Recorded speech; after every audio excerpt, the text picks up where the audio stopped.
This is OwlUp, where learning happens in minutes, not hours. For a deeper journey, explore all our courses at owlup.co. Now, let's dive in.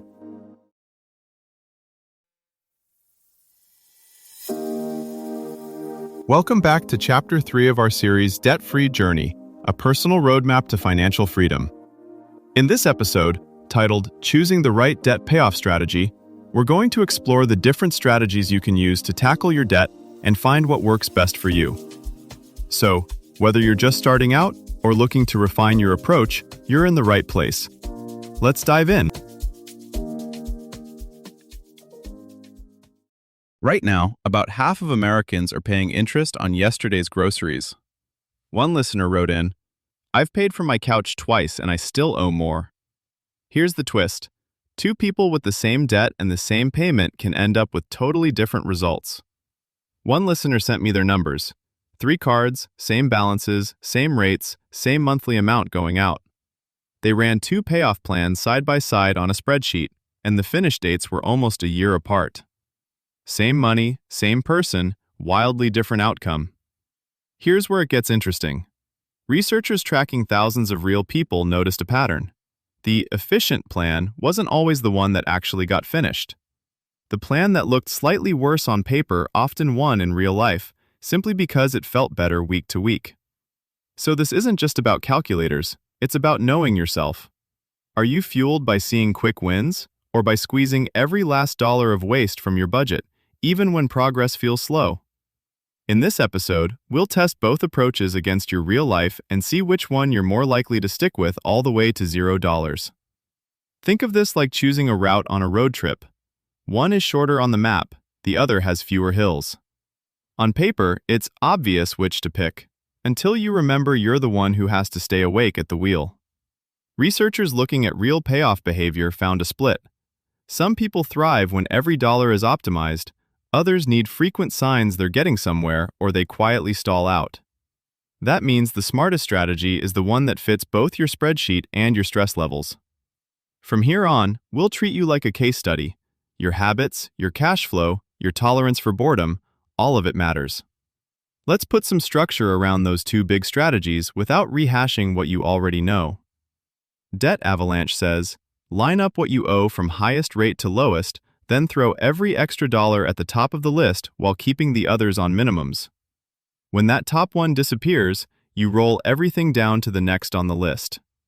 Mathematically, this cuts the most cost for each extra dollar. In that NBER study, people using a pure avalanche shaved roughly 15 to 25% off their total interest versus folks focusing on smaller balances first. Debt Snowball flips the sorting rule. You rank by balance size instead of rate.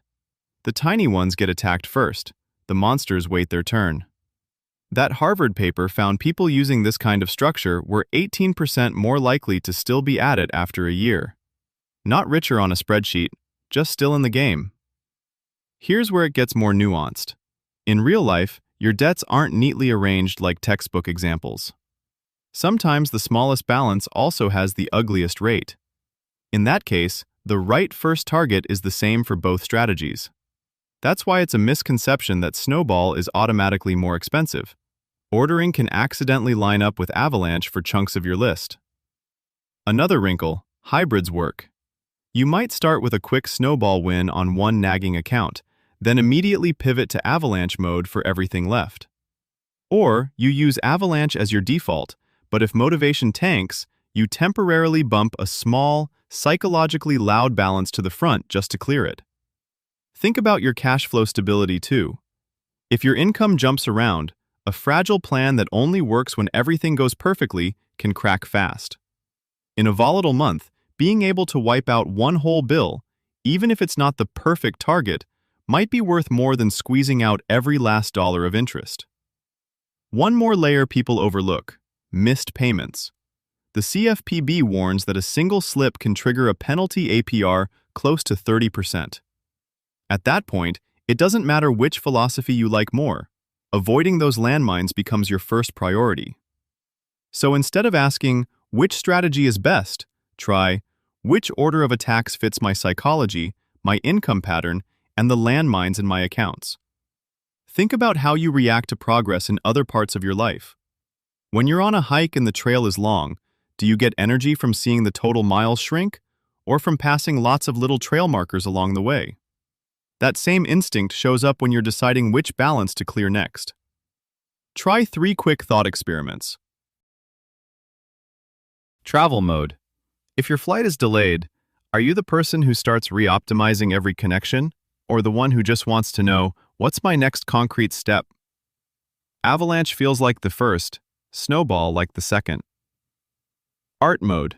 When you tackle a big painting or DIY project, do you block out the whole piece first, big picture, or fully finish one small corner so it looks done? Stress test. Recall the last time money got tight unexpectedly. Did you double down on spreadsheets, or look for one simple bill to kill? Your answers hint at which strategy will feel natural when things get messy, because they will. Banks and apps are starting to watch how you actually reduce balances and quietly adjust the route for you, like a navigation app that reroutes when traffic changes. That means your future statements and dashboards may not just report what you owe, they'll nudge you toward sequences that fit your habits. The opportunity and risk is that your financial GPS will be partly designed by companies whose incentives don't always match your own. Whichever path you test first, treat it like adjusting a recipe. Start with a base, taste your week-to-week stress level, then tweak the order until you find something sustainable. You might even switch routes when a new card, raise, or emergency pops up. The right strategy isn't fixed. It's the one you're willing to revisit as your life shifts. Try this experiment. For the next 7 days, run a real-world debt snowball versus avalanche test using just $50. Take your smallest balance debt and put $25 extra toward it, snowball style, then take the other $25 and put it toward the highest interest debt, avalanche style, tracking how each changes your payoff date and how each one makes you feel before and after you hit submit.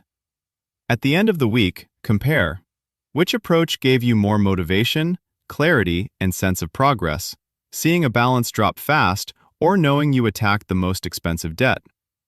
Use that emotional plus numbers combo to officially choose your primary payoff strategy for the next 3 months. This was OwlUp, your daily step forward.